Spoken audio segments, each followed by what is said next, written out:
మహారాష్ట్ర ఎన్నికల్లో రాజకీయ అవకాశవాదం అహంకారంతో మునిగిపోయేటువంటి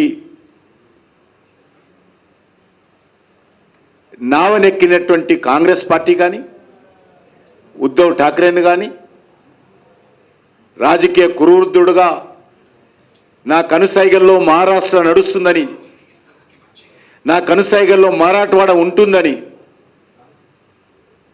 ప్రగల్భాలు పలిపెట్టేటువంటి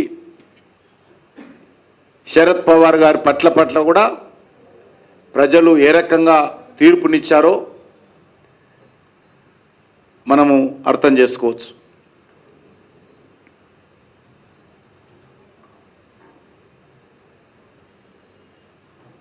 నూట 2 సీట్లలో పోటీ చేసినటువంటి కాంగ్రెస్ పార్టీ ఇంకా సీట్లు వస్తూ ఉన్నది, తగ్గుతూ ఉన్నది. ఇంకా 18 సీట్లు 20 సీట్లకు చేరుకున్నది.